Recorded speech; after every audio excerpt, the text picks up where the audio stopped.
Shalom teman-teman semua, selamat datang di YouTube channel Sinar Kemuliaan Voice. Jangan lupa subscribe, like, komen, dan share video-video ini ya, agar dapat memberkati lebih banyak lagi. Terima kasih, shalom. Kejadian pasal 12. Abram dipanggil Allah. Berfirmanlah Tuhan kepada Abram, "Pergilah dari negerimu dan dari sanak saudaramu dan dari rumah bapamu ini ke negeri yang akan kutunjukkan kepadamu. Aku akan membuat engkau menjadi bangsa yang besar dan memberkati engkau serta membuat namamu masyhur, dan engkau akan menjadi berkat. Aku akan memberkati orang-orang yang memberkati engkau dan mengutuk orang-orang yang mengutuk engkau. Dan olehmu semua kaum di muka bumi akan mendapat berkat." Lalu pergilah Abram seperti yang difirmankan Tuhan kepadanya, dan Lot pun ikut bersama-sama dengan dia. Abram berumur 75 tahun ketika ia berangkat dari Haran. Abram membawa Sarai istrinya, dan Lot anak saudaranya, dan segala harta benda yang didapat mereka, dan orang-orang yang diperoleh mereka di Haran. Mereka berangkat ke tanah Kanaan, lalu sampai di situ. Abram berjalan melalui negeri itu sampai ke suatu tempat dekat Sikem, yakni pohon tarbantin di More. Waktu itu, orang Kanaan diam di negeri itu.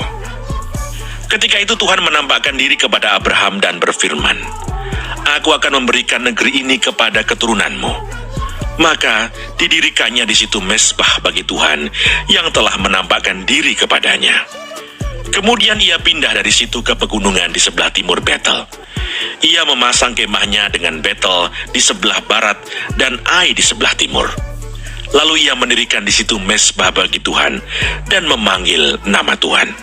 Sesudah itu Abram berangkat dan makin jauh ia berjalan ke tanah Negeb. Abram di Mesir. Ketika kelaparan timbul di negeri itu, pergilah Abram ke Mesir untuk tinggal di situ sebagai orang asing, sebab hebat kelaparan di negeri itu.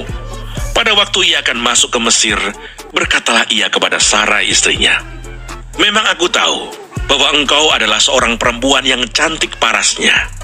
Apabila orang Mesir melihat engkau, mereka akan berkata, 'Itu istrinya.' Jadi mereka akan membunuh aku dan membiarkan engkau hidup. Katakanlah bahwa engkau adikku, supaya aku diperlakukan mereka dengan baik karena engkau, dan aku dibiarkan hidup oleh sebab engkau." Sesudah Abram masuk ke Mesir, orang Mesir itu melihat bahwa perempuan itu sangat cantik. Dan ketika punggawa-punggawa Firaun melihat Sarai, mereka memuji-mujinya di hadapan Firaun, sehingga perempuan itu dibawa ke istananya. Firaun menyambut Abram dengan baik-baik karena ia mengingini perempuan itu. Dan Abram mendapat kambing domba, lembu sapi, keledai jantan, budak laki-laki dan perempuan, keledai betina dan unta. Tetapi Tuhan menimpakan tulah yang hebat kepada Firaun. Demikian juga kepada seisi istananya, karena Sarai istri Abram itu. Lalu Firaun memanggil Abram serta berkata, "Apakah yang kau perbuat ini terhadap aku? Mengapa tidak kau beritahukan bahwa ia istrimu? Mengapa engkau katakan, 'Dia adikku,' sehingga aku mengambilnya menjadi istriku? Sekarang, inilah istrimu, ambillah dan pergilah." Lalu Firaun memerintahkan beberapa orang untuk mengantarkan Abram pergi bersama-sama dengan istrinya dan segala kepunyaannya. Hai SK Voices, jangan lupa subscribe, like, komen, dan share ya video ini, agar lebih banyak lagi memberkati orang. God bless you, bye.